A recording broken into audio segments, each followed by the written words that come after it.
वृद्धावस्था धीरे धीरे आने वाली स्वाभाविक व प्राकृतिक अवस्था है।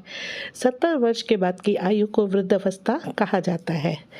आयुर्वेदाचार्य के अनुसार 70 वर्ष की आयु के बाद ही मानव शरीर की सातों धातुएं रस, रक्त, मांस, मेद, अस्थि, मज्जा, शुक्र इत्यादि जो अब दिन प्रतिदिन कम होने लगता है। त्वचा पर झुर्रियां पड़ने, बाल पकने, श्वास, कफ आदि रोग तथा विभिन्न शारीरिक मानसिक कार्य करने में असमर्थ होना आदि विभिन्न प्रकार के लक्षण वृद्धावस्था के होते हैं।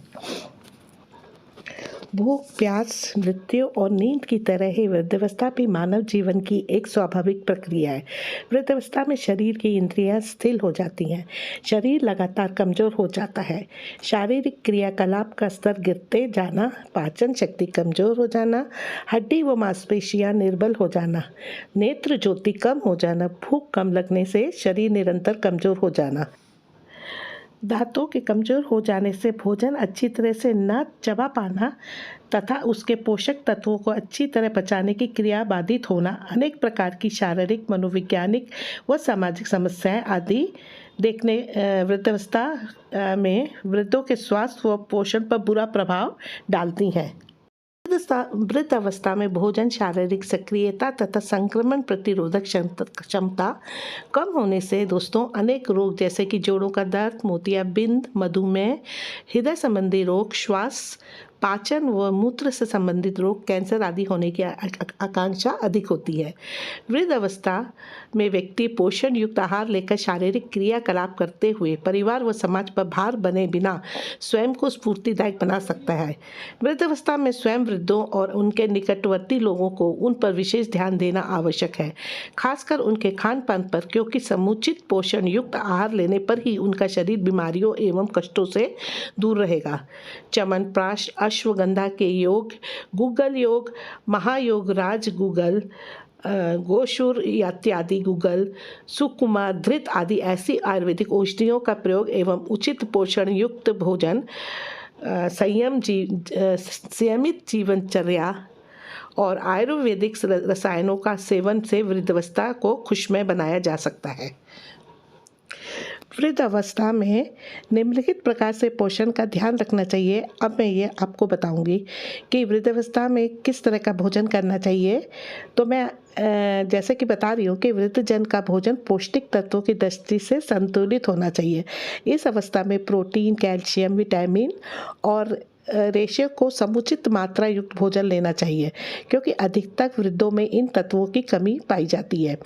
मांसपेशियों की मजबूती और रोग प्रतिशोधक क्षमता बनाए रखने के लिए आहारीय प्रोटीन लेना चाहिए। उम्र बढ़ने के साथ गुड बैक्टीरिया पाचन तंत्र से कम हो जाते हैं, इससे पाचन तंत्र की संक्रमण की समस्या हो सकती है। इसीलिए वृद्धावस्था में सेहतमंद बैक्टीरिया वाले तत्वों से युक्त आहार लेना चाहिए। वृद्धों को हरी शाक, सब्जी और फल समुचित मात्रा में दिए जाए, जिससे भोजन में रेशे की मात्रा समुचित रहे और उन्हें कब्ज न हो।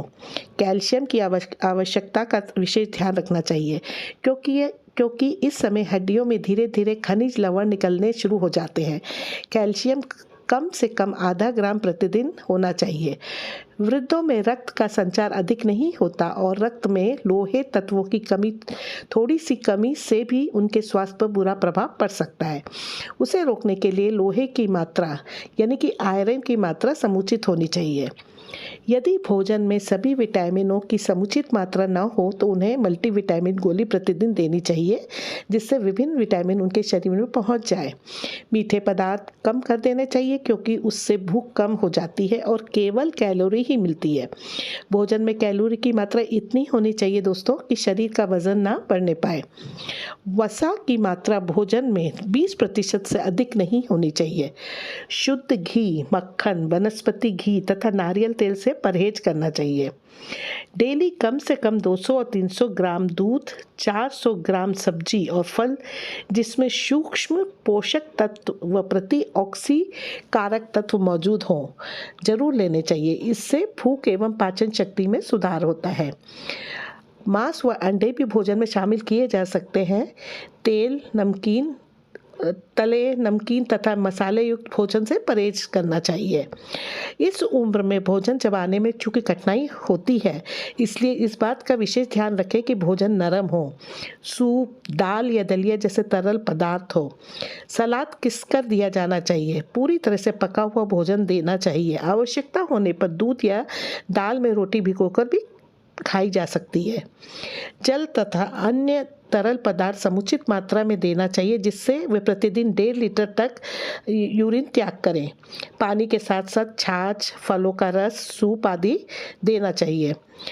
वृद्धावस्था में शारीरिक गतिविधियां क्योंकि कम हो जाती है, फिर भी वृद्ध लोग युवावस्था में जो खाने की आदत थी वही आदत बनाए रखते हैं, जिससे उनका वजन बढ़ जाता है और दिल के रोग, आर्थराइटिस और डायबिटीज होने का खतरा भी बढ़ जाता है। बुजुर्गों में कम खाने या एक जैसा खाना लगातार खाने से माइक्रो पोषक तत्वों की कमी हो जाती है और इसके साथ ही साथ उनकी रोग प्रतिरोधक क्षमता कम हो जाने से समस्याएं और बढ़ जाती हैं। वृद्धावस्था में chocolate, cookies, chips, pastries, patties जैसी चीज़ें बिल्कुल नहीं खानी चाहिए। मीठे के शौकीन वृद्ध दही के साथ ताजे फल खा सकते हैं। वृद्धावस्था में शारीरिक कष्ट व बीमारियों से बचने के लिए पोषक तत्वों वाला आहार लेना बेहद आवश्यक है। पौष्टिकता का संतुलन बनाए रखना जरूरी है। नियमित रूप से प्रतिदिन 30 मिनट पैदल चलना चाहिए और हल्के आसानी से करने वाले आसन किए जा सकते हैं। नियमित आसन व्यायाम करने से वृद्धावस्था के कुप्रभाव कम हो जाते हैं।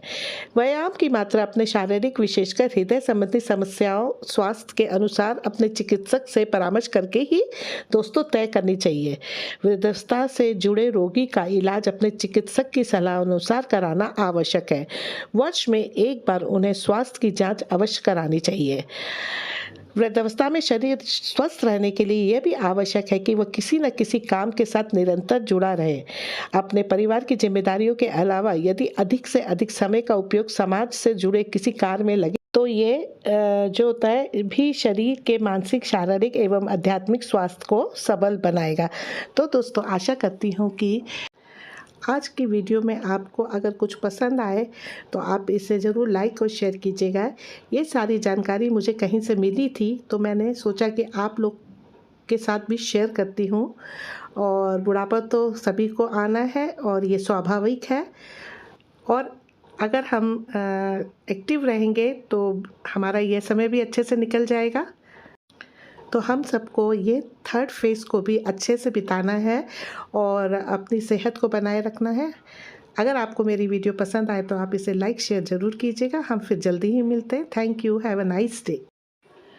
Good bye.